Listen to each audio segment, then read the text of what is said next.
welcome to Sporting Sustainability, Athletes in Action. I'm Melanie Wendell, co-founder and executive director of the Sustainable Entertainment Society. Before we begin, I'd like to acknowledge that I live, work, and play on the ancestral territory of the Blackfoot people, comprising the Siksika, Kainai, and Piikani nations, as well as Treaty 7 signatories, the Tsuut'ina Nation, the Nakota Bearspaw, Chiniki, and Wesley First Nations. This land is also the home of Métis Nation Region 3. If you aren't sure about what land you're on, please visit native-land.ca and let us know where you are tuning in from. Please use the chat function. I am thrilled to dive into a session that proves the power of sport goes far beyond the scoreboard. Athletes move us not just through their performance, but through their passion and purpose. From racing towards zero emissions to protecting our oceans, these leaders are using their platforms to spark real environmental change. This session is made possible with the support of our community partner, Green Sports Alliance. Thank you so much. I'm going to throw in a little bit of housekeeping. And if you've been with me today, you've heard this before. So Q&A, please share your questions in the Q&A box anytime. We'll try to get to as many of them at the end of our session. If you require translation, please click on the CC button at the bottom of your webinar screen and go to My Captioned Languages and set it to your language of choice. Follow us on social media to stay up to date with all things SPF25, including exclusive content and sessions. Our partners make this event possible. Please support them by visiting our partner highlight pages and reach out to them and ask them about their sustainability plan.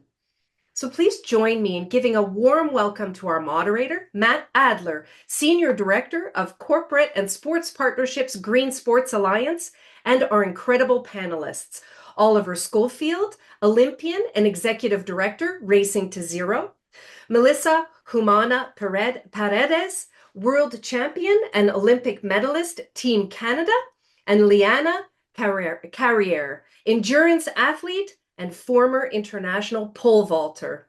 All right, welcome everybody. Thank you, Melanie. Well, I really appreciate all of our panelists joining today. Really important conversation. So with that, I'm going to jump right into things. Can each of you please share the genesis of your sustainability or eco-stewardship journey? I don't know if anyone wants to jump in first. Sure, I can start. Hi, everybody. My name is Melissa Humaña-Paredes. I'm a Team Canada athlete. I've been to 2 Olympics, my first Olympics being in Tokyo, the 2021 Olympics. I play sport of beach volleyball, and I would say my sustainability journey really kind of took off at the Tokyo Olympics. That was really my aha moment and what really sparked it, what really got me thinking about it, because if you're not aware, the Tokyo Olympics was the hottest Olympic Games ever recorded. And as a beach volleyball player and an outdoor athlete, I firsthand felt the effects of the heat in Tokyo and of the climate changing. I remember a large part of our journey heading into Tokyo was about heat mitigation and how to keep our core temperature cool so that we don't have heat exhaustion or suffer from a heat stroke. And I know that was, I think, a common thread among a lot of other athletes who were exposed to the heat. And I don't remember ever really questioning the damage or the dangers of competing and performing in conditions like that. I think as athletes, you're just kind of told to do something and you do it. You play through a lot of injuries, you play through a lot of danger. But yeah, it wasn't really a question of why we're playing through this or why we were at this stage, why it was so hot. I remember a lot of us were at the games taking selfies with the thermometer right by our court, and every day we would see how hot it was going to be that day and kind of making jokes about it. And after the Olympics, and actually during the Olympics, I remember being like, this isn't right. I feel like this is off. We shouldn't be making jokes about this. We should be questioning why we're here. And that's really what sparked it. After the Olympics, I joined a few environmental organizations, specifically in the sporting community. And I joined a bunch of different and met a lot of other athletes, a bunch of different organizations. And that's how I got involved. Excellent. Very good origin story. And I could only imagine trying to play in that heat. So with that, maybe I'll pass to Oliver next. Yeah, thanks, Matt. Hi, everyone. It's great to be here. Yeah, it's kind of a similar story to Mel. I grew up always kind of caring about the environment, and I studied it in university as well. I studied resource conservation. I spent 10 years playing on the men's national field hockey team up here in Canada. But it was in 2019 or 2018, sorry, at the Men's World Cup that I had my like aha moment of how sustainability really um, integrates and combines with sport. And so I was at the World Cup, and I remember after a match, I looked behind the scenes, behind one of the dressing rooms, and I just saw an entire room filled with plastic bottles. And I know we were in kind of rural India, and so the water quality was not good enough to drink tap water. So of course we needed the bottles. But really, it was the scale of things for me that I, somewhat embarrassed to say, had never actually considered previously. So I see the scale, I see the number of bottles, and I think, okay, well, this is one tournament for one sport. This happens every year, and every sport has their own, and at different levels as well. And so that's when I realized that there was something that needed to be done. Um, in 2019, I got connected with another Canadian Olympian called Shea Smith, and he had a project on the go that actually was racing to zero. And it begun as a local project with his local track and field club, helping them with their environmental impact. And so we basically did some measurements, we installed a water fountain, and we saved some plastic bottles there. Throughout that process, then realized that there was a huge need for this as well as a desire for it. And so fast forward a couple of years, in 2022, we launched this nonprofit consultancy called Racing to Zero. And so now we've grown, expanded our reach. We work with sports organizations of any size, any sport across the country on a variety of services. Specifically, we help with education, we do greenhouse gas measurements, and we do strategic planning and emissions reduction projects from there. So, kind of over the past 5 or 6 years, really been digging deep into this industry and learning how I can use my voice as an athlete and my experience within the sport industry to really promote sustainability. Yeah, it's a great story of using your platform and taking that next step after your career on the field ended to make a bigger impact. And yeah, certainly in the world of sports, it's not like the most emission causing industry by any means, but you make one change in a venue and that can have a huge impact on the scale of just having no plastic bottles, for instance. So awesome that that was your wake up call. And yeah, with that, I'll kind of pass it over to Leanna next. Yeah, thanks so much for having me. So I would say I've been an athlete my entire life. I had the pleasure of representing Canada in the women's pole vault at a couple international events and was Canada's first female decathlete. I didn't know much about the environment, science side, but I knew the environments around me were really changing. And after having my daughter and missing the Olympics in 2016, I took up endurance sport. And throughout COVID, I was running in the trails and swimming in the rivers and climbing the mountains. And the environments were changing so fast. And I was dedicating so much of my time to train for Ironman events and to qualify for world teams. And I'd show up to an event and the event would be canceled because of fires, poor air quality, bad water quality as well for the swims. And I was getting very frustrated, and I didn't know. As an athlete, I didn't really know what to do. I knew how to platform, but I was like, well, I just had this feeling of helplessness. And fortunately, I met my partner, Tim, and he's a ecologist, climate change scientist. And so he really questioned a lot of things. And he said, we can do something greater by bringing kind of this sport and science. And he had this frustration in academia, and I had this frustration in sport. But what we knew is we needed to start creating nature positive impacts with our talents. So we came together about 4 years ago and created a project called Wings of Survival, which was originally meant to be a record attempt. I was going to try to be the first female to cycle this record attempt. And shortly after meeting him, I said, "Do you want to cycle 30,000 kilometers?" And he said, "Yes." And I said, "Great.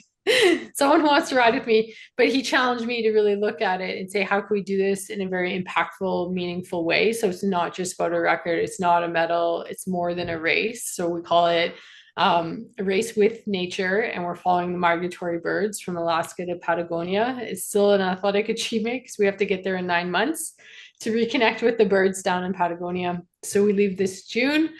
So we're really hoping to also build storytelling. We're working with another non-for-profit to help build education along the flyways and be interactive with schools as we go, as well as kind of this human health, planet health, how we're all connected, and we need to start advocating. So that is a story. And yeah. I guess I'll ask this question for everyone, and anyone can jump in first. But why do you think sports are a good platform for environmental stewardship?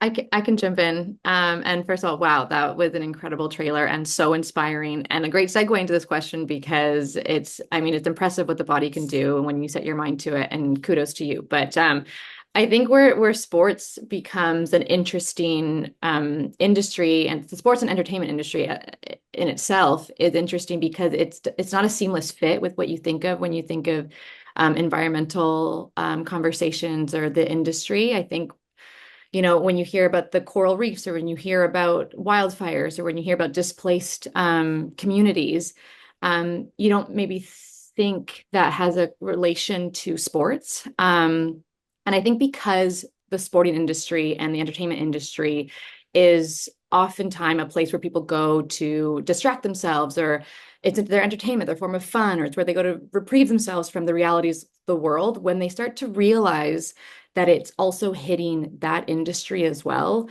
I think maybe it's a wake up call that it's closer to home than you think, and that there are your favorite athletes that are being affected by it, that are dealing with all sorts of heat exhaustion, injuries because there's no snow on mountains anymore. When you see athletes asking refs for longer timeouts, more water breaks because they're really struggling out there, I think you start to realize, oh no, this is affecting us. When you go to an event and it's unbearable to sit at because it's so uncomfortable to just watch, I think it starts to affect the experience of being a fan, being a supporter, organizing tournaments, being an athlete. And I think it's an industry that a lot of people care about. It's universal all over the world. People have a sport that they cherish or that they play or that they can, get involved in. I think physical activity is super important and something that we encourage everyone to partake in. But that is innately tied to our surroundings, the earth, going outside, the air quality, going for a walk, a run, we know the benefits of being tied to nature and how that is for our health and our wellness. And so that they're actually extrictly linked. And I think when we think of sports and athletes as being role models, I think it's so important for athletes to speak out because it might not be a seamless fit, even though they are so tied together. So I think that's where I love seeing athletes speak out about it, and where I think the sporting world and the community has a huge runway to lift off of. I think we've barely touched the surface. We're really getting there. The momentum is going. I think we have a lot of eyes and opportunities to speak out to a lot of people who care. Really well said. Oliver, I saw you come off mute as well. Yeah, I'll jump in as well. And also, Leanna, that video is incredible. And I know it's not even done yet, so I'm excited to see the finished product.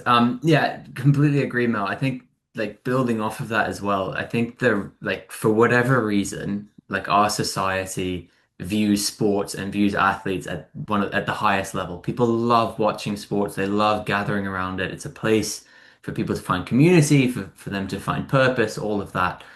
And so, really leveraging that means that athletes can be the role models and can be the voice. When an athlete says something and it can be controversial or it can be just, anything, it normalizes whatever that is. And then people start to jump onto it. And I'll take like a really clear example of that is so Mel and I are both involved in organizing what's called Green Sports Day Canada. And so October 6th every year is recognized as Green Sports Day, and it's a day for the sporting community to rally together to learn and inspire each other for action around climate change. We had a campaign this year on social media where we had a bunch of athletes and Olympians basically film a selfie video and FaceTime in. It was called The Athletes Are Calling, saying like, why they care about it, why people need to care more about environmental stewardship. And that campaign did amazing numbers for our engagement across social media. And then we had Leila Fernandez join in, and the amazing tennis player from Canada, she filmed and recorded, and the numbers on the social media skyrocketed. And so it's just a perfect example of seeing a high profile athlete who people really, really respect. When they use their voice, then other people really tune into that. So I think for whatever reason, have this incredible platform to inspire change. And so now it's just about leveraging that, and it's same with entertainment. Absolutely. Do you want to answer that one too, Leanna?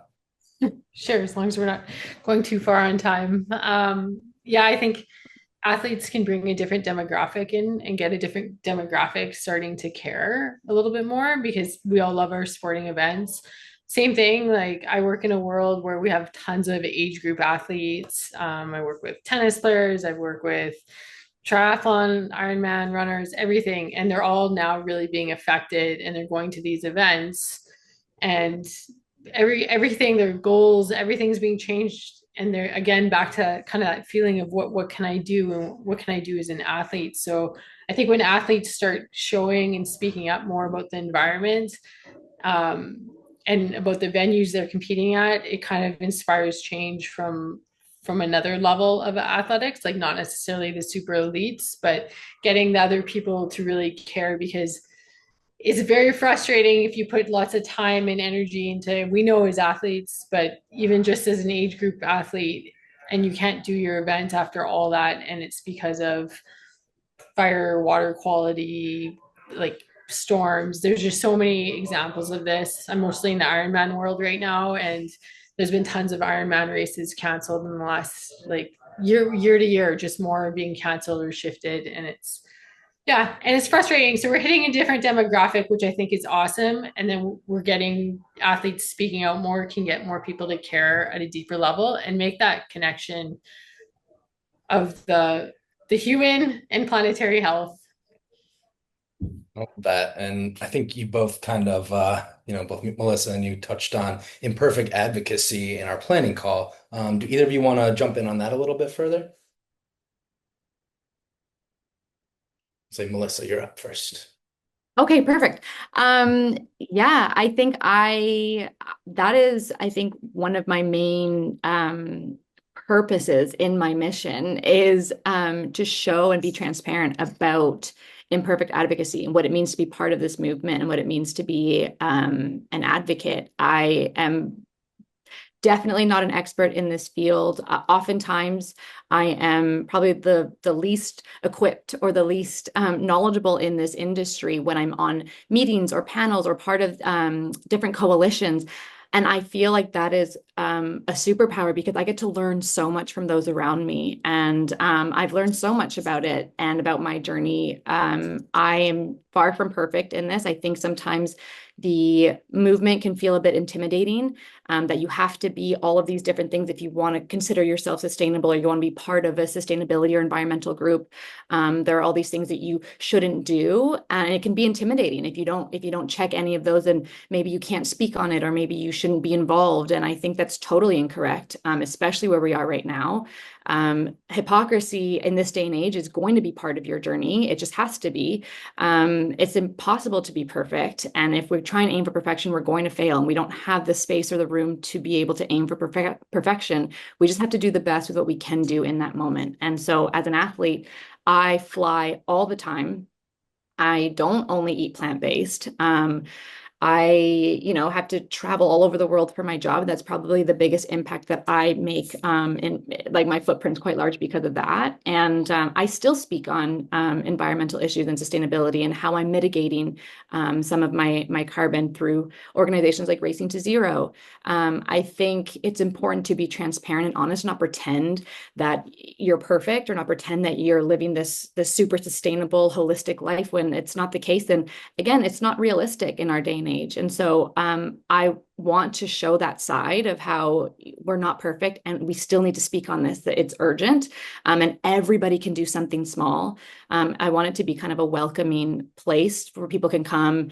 I share things a lot on my social media and engage in conversations with people in my DMs because I want them to feel like they're welcome, that they can ask any questions. There are no stupid questions. And we're all still learning. Like, again, I'm not an expert in this, but I just share what I learn and who I'm surrounded with and try and network the best that I can. And I think that's the whole point of this journey is just to join, to ask questions and to listen. Yeah, it's really well said. And, we hear a lot of times talking to teams that they're, comparing themselves to the climate pledge arenas of the world that have done darn near everything you can. And, it's intimidating when you're viewing someone that's done so much and you haven't done a lot in your venue. But we always just say, just get started, create a green team, set up a waste diversion program, engage with your fans. And so that advice of getting involved and not being worried about, being a hypocrite, because we don't want people to greenwash, but we also can't have people green hushing and not talking about the issues. So love what you said. Leanna, did you want to take this one too? Sure. Yeah, I love that imperfect advocacy because it's really, if you don't come from a climate change background, I find it's been a huge learning curve over the years. And you learn more from different organizations you speak to, different people, different scientists, different athletes, and everyone kind of has their own journey where they had that connection. But I think it's just important that we're always talking about it and we're not shying away from the conversations. I think having a platform is great for myself too. It's been really hard because I sometimes stumble on my words or getting everything accurate because in the science world, like I said, my partner is a climate change scientist, so he's very articulate in this matter.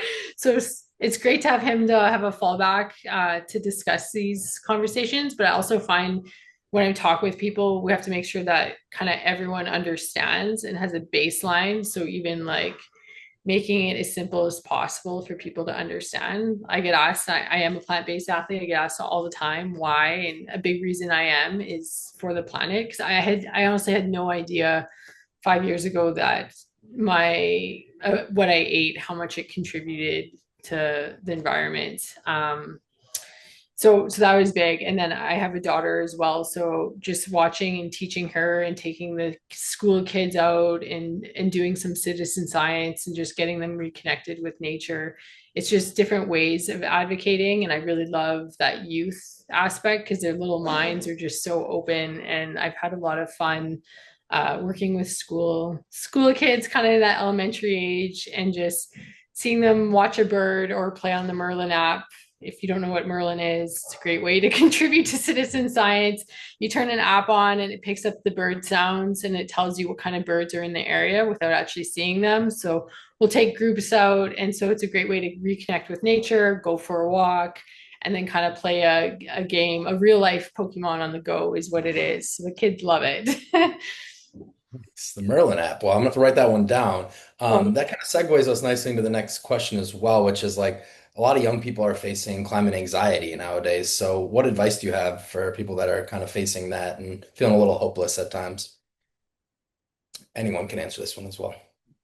I can jump in here because it kind of adds on. I wanted to add something onto what Melissa said, but this actually is a perfect tie-in. So I think I heard something recently that is a really nice term, and I plan on taking it and using it as much as I can. Um, yes, you have a carbon impact associated with whatever you do. With Melissa, she said with her travel around the world to play with an event that you're hosting, could be a sports event, entertainment, music, whatever. Yes, there's a carbon impact, but like everything has a carbon impact. Breathing has a carbon impact. So it's more importantly, what is your climate shadow? And I found this term really interesting. So you can look at your own impact and your own direct emissions and all that stuff, but are you casting a wide enough shadow to influence every single person attending your event, watching, or following you online?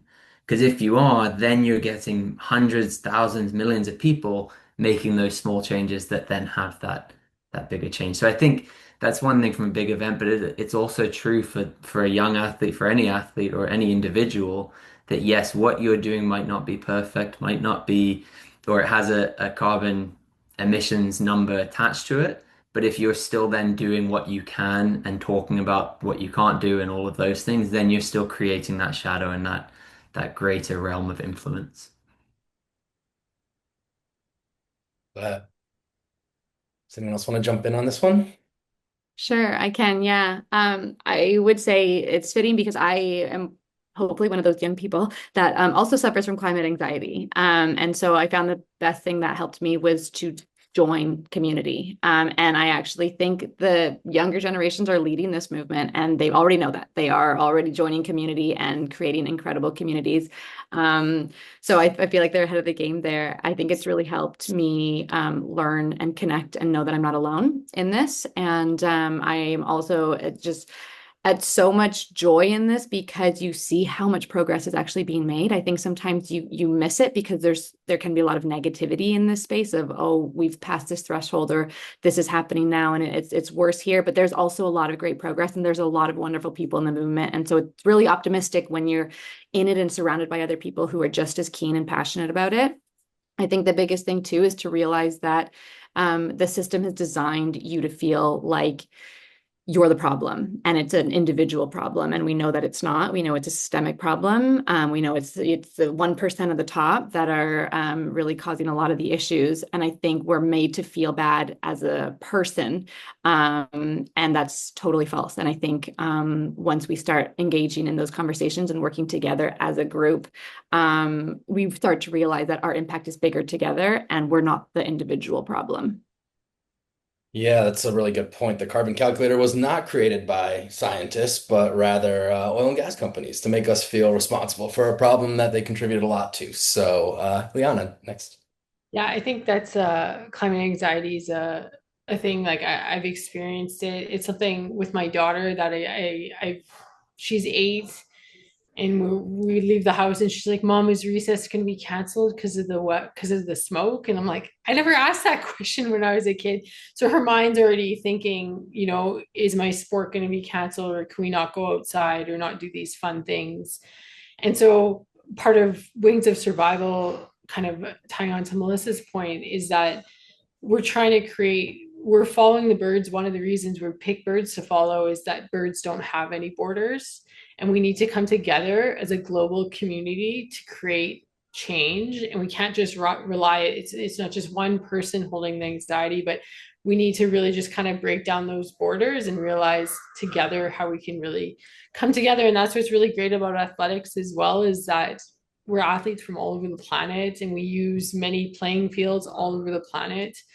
And so we're being affected in many different ways globally. So that's a big driver behind Wings of Survival is really kind of connecting, being hopeful and positive to shine a new light on on climate change, just to kind of really highlight the positive work and show a nice heartfelt story that creates people, makes people want to change, make them feel empowered to join their community. A really cool thing is we'll be partnering with local NGOs all the way across the flyways to link it. So hopefully at the end of it, we see, from Alaska down to Patagonia, kind of a network of sports, education, and NGOs doing amazing work. So that's a big driving force. Yeah, I love that. And, you kind of touched on the next question, which is really around what actions fans can take to start to green their lives. And I heard, plant forward diets, getting involved with NGOs, but any other suggestions from any of our panelists on, what someone should do in their everyday life?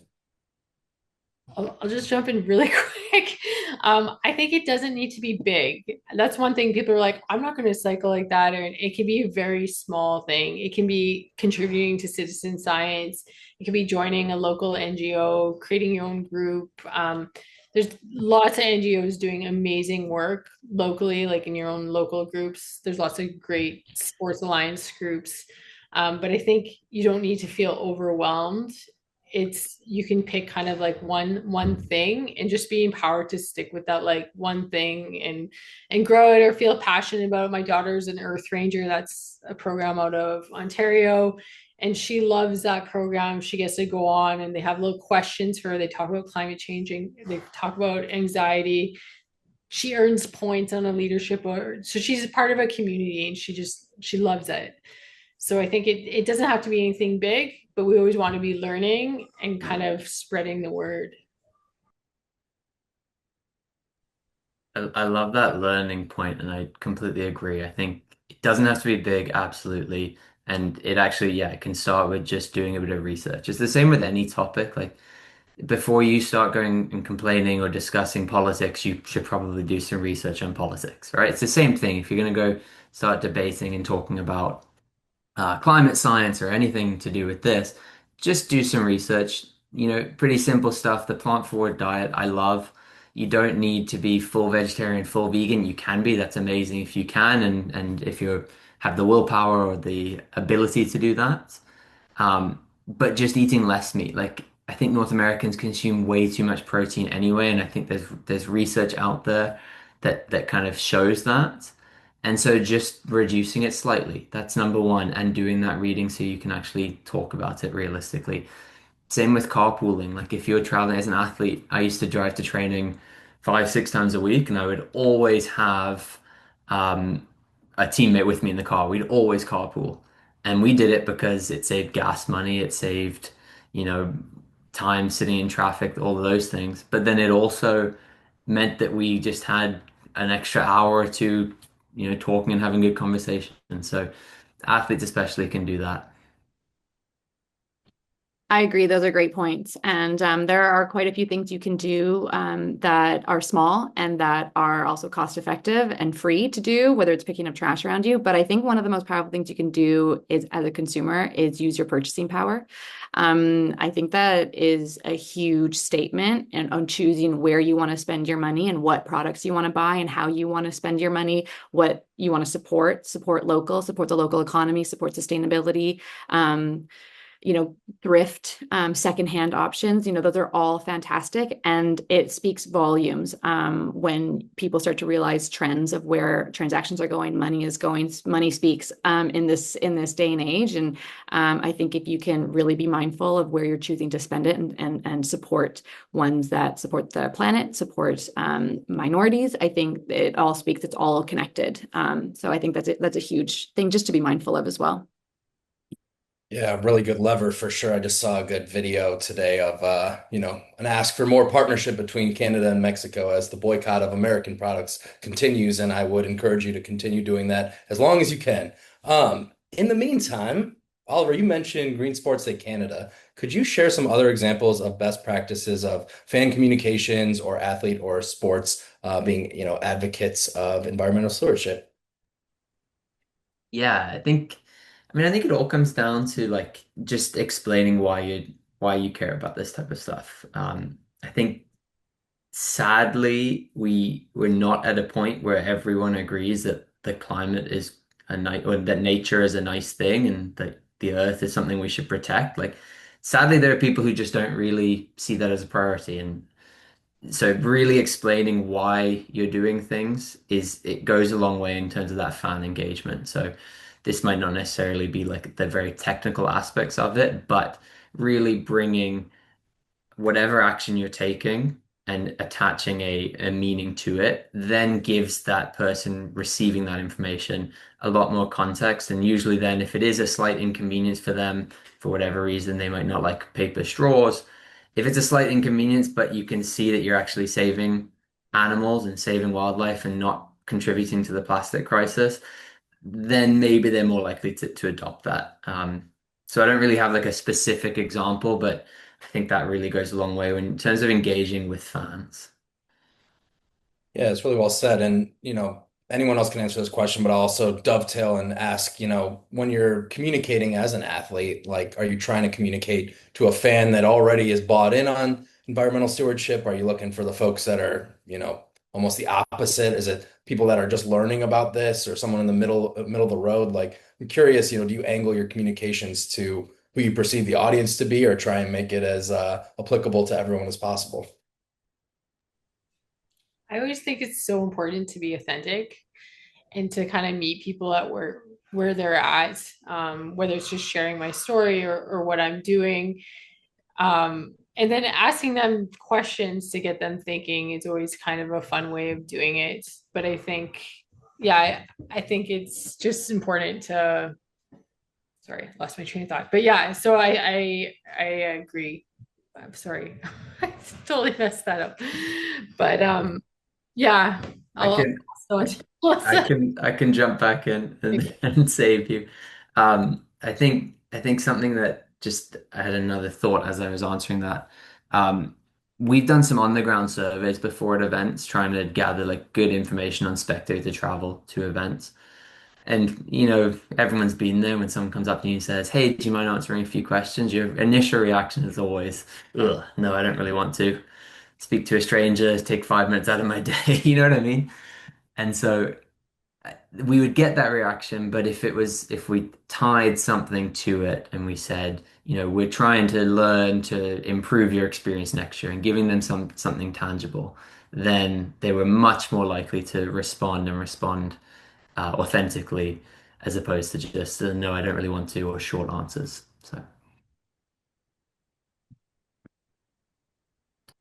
Yeah, I can quickly jump in and just share a couple things. When it comes to speaking to fans or community or how I speak, it's mostly online, mostly through my social media. And it's weird when you're just talking to the internet, basically. You don't know how people are responding. You don't have that in-person reaction to gauge their facial cues or their response. And so you just kind of put things out there. And so when I share things about sustainability, it's really what I felt moved me, and that I share this because maybe it would move somebody else, or maybe it would create a sense of urgency in somebody else or inspire somebody else because I felt that. And so maybe that's selfish way of thinking, but it's really when I feel moved, I feel inclined to share. And I'll say the most interesting conversations I get to in my DMs are the ones that don't always agree with me. And so I don't necessarily share messaging to a specific group because everyone has a different opinion. And I love being able to engage in conversations with differing opinions. I think we usually always get to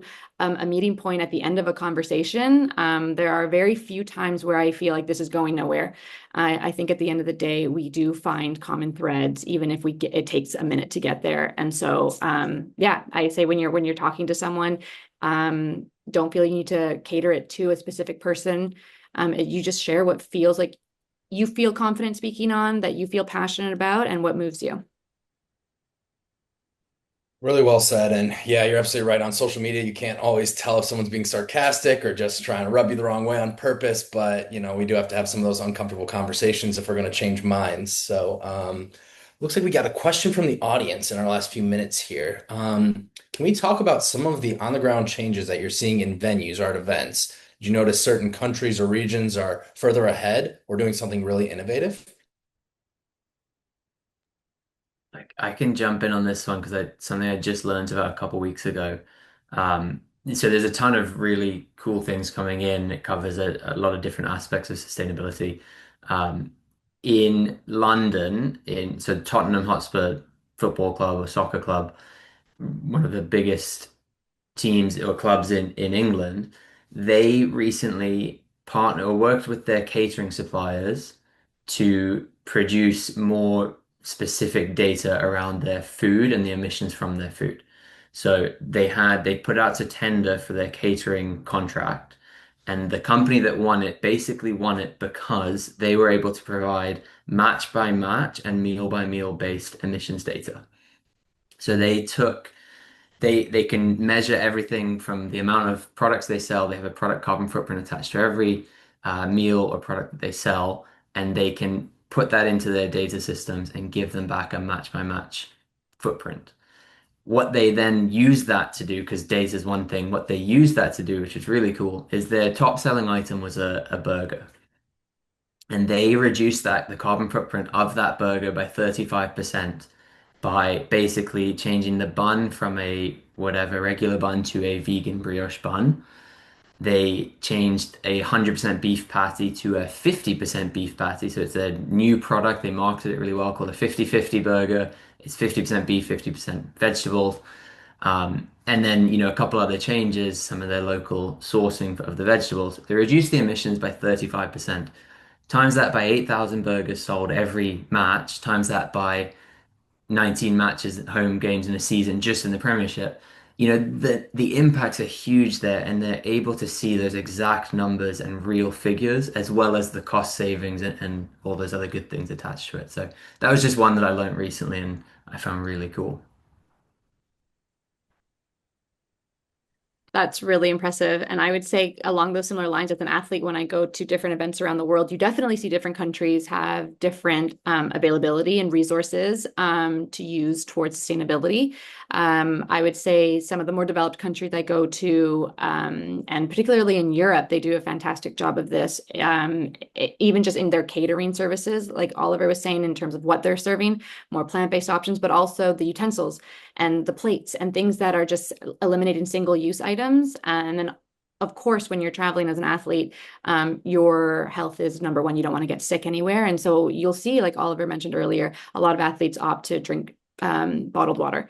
You don't know what kind of tap water, where you are, you're unfamiliar with it. And so when you go to certain countries that invest in having potable drinking water where you can refill your water bottles, I mean, that's a huge difference for a lot of athletes. And I notice athletes want that option. They don't want to be constantly drinking out of water bottles and throwing them out. If there is another option, people will use it. And so having potable drinking water for fans and for athletes is huge.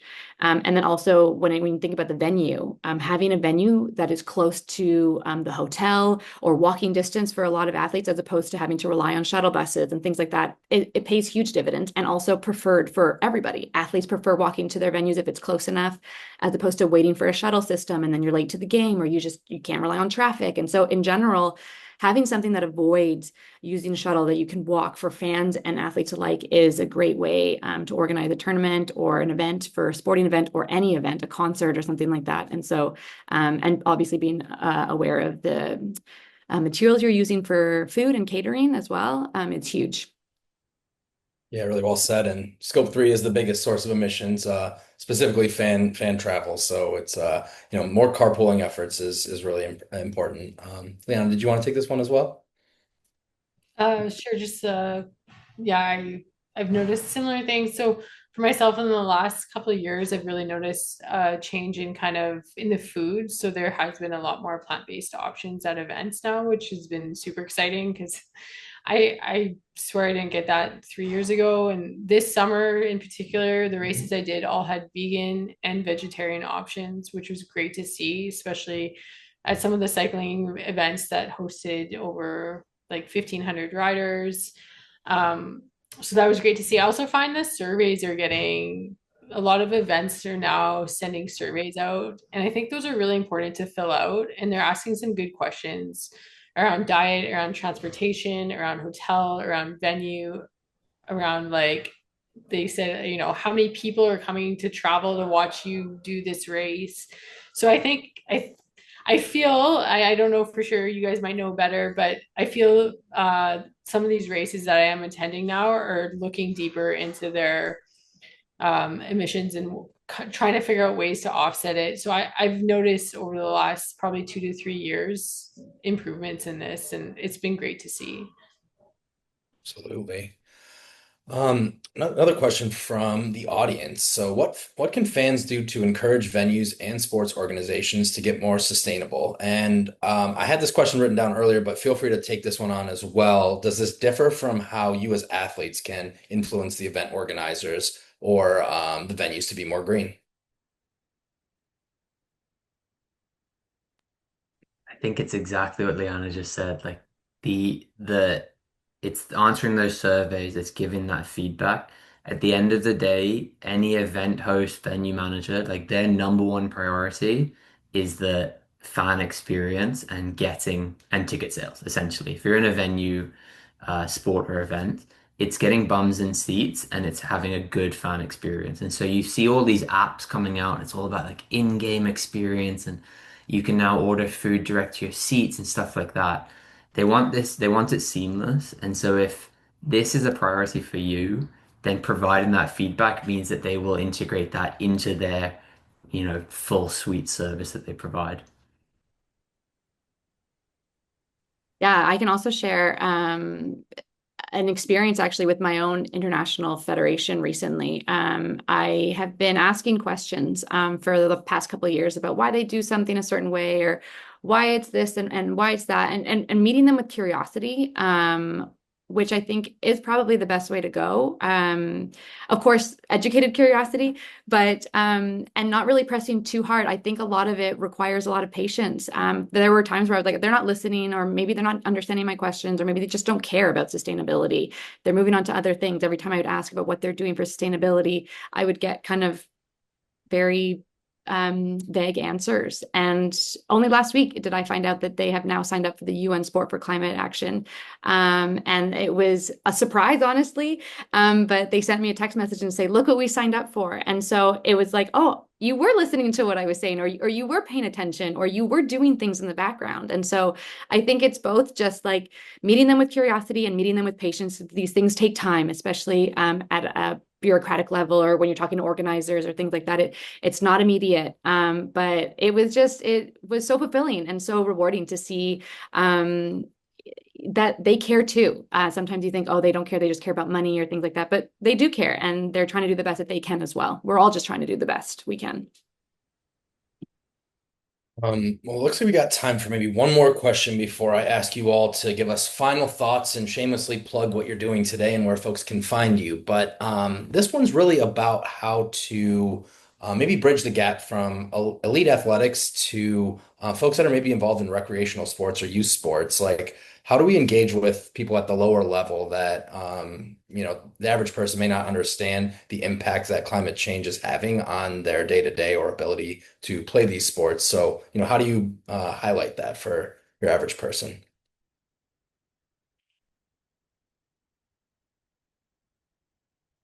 A hard-hitting question from an anonymous attendee.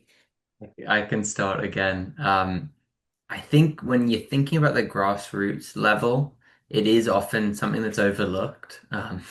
And I don't really know why, but at the end of the day, at that level, the people organizing and the people playing, or the people organizing, the people making these decisions are actually the ones who are participating in the event itself. It's the parents, it's the coaches, it's the volunteers. Like, they're the people on the ground organizing your local club event, as well as also on the field or the court playing, probably in a later game or something like that. And so I think it's just about learning, and there's tons of resources out there. A lot of them are these kind of massive 72-page documents that you're not going to want to read by yourself, but then finding the right organization. So Green Sports Alliance is a fantastic one. Matt, I'll plug you for a second. They have a ton of playbooks and toolkits that you can go to. The Canada Games Council just launched this year their Sustainable Event Toolkit, which is they have a massive document. They also have a really short summary, which is really helpful and tangible for event hosts. Things like this. The IOC has a suite or a series of sustainability essentials, which provide really nice infographics. So if you're volunteering, if you're organizing, administering grassroots events or teams or leagues, go there, find something that you can do and pick one. Do one this year, maybe you do another one next year, and then you're going to grow and you're going to get adoption and you're going to get more people helping you.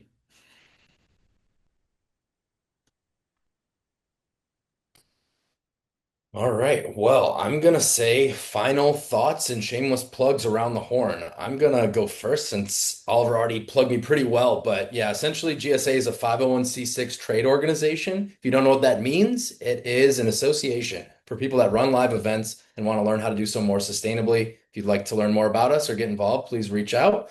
And one of the people in the audience asked how to get a job in this field, which is very niche. I would check out Eco Sports, which is a green sports specific job board, as well as the Green Jobs Board for jobs more broadly in sustainability. Who would like to plug themselves next? I know this is the hard part. Sure. Yeah, I'm Leanna Carriere. I'm developing a project called Wings of Survival. You can follow us at Wings of Survival on Instagram or www.wingsofsurvival.com. Also, personal trainer, mom, athlete advocate. So you can just follow me at Leanna Carriere on Instagram. And I'm always happy to build partnerships and connect and just continue to learn more and more.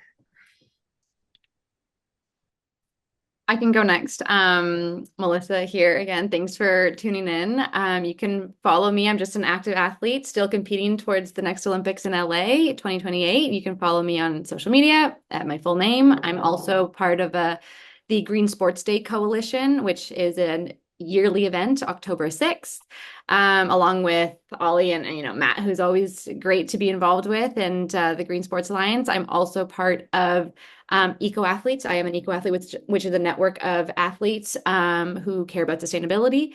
And yeah, you can follow those accounts as well. They're fantastic. I'm also a high impact athlete as well. And so there's tons of fantastic organizations. If you just follow along the journey, you'll get to meet them all. Okay, I'll wrap up then. Yeah, thank you so much, everyone, for tuning in. Thank you, Matt, as well. So yeah, I am the executive director of Racing to Zero. As I mentioned, we're a full suite sustainability consultancy working specifically with sport organizations. So follow us. We're on Instagram at Racing to Zero. We're LinkedIn, Racing to Zero, spelt out, or racingtozero.ca is our website. We are undergoing upgrades on the website, so tune in like a month or two and you're going to see a nicer one. But yeah, if there's any other questions, reach out anytime. I love talking about this stuff. As I mentioned at the beginning, I've spent the past 5 or 6 years really growing into this quite naturally throughout while I was still playing to now I've been retired for about 18 months retired from the national team for about 18 months. So I'll put my email in the chat here. And if anybody has more questions, either casually or very specific to your event or your venue, happy to answer them or point you in the right direction. But thanks, everyone. Yeah, and thank you to our event organizers. Did a great job with this. Thank you so much, everybody. Thank you. We feel very privileged that you were all able to take a moment to have this discussion with us. We've shared all the links in the chat. And so, yeah, thank you. It's a privilege. And I know that I was inspired and I can't wait to see the movie, Leanna. And let's see if we can help you find a distributor or whatever you need next. I'm just going to say best of luck to everybody on the road ahead.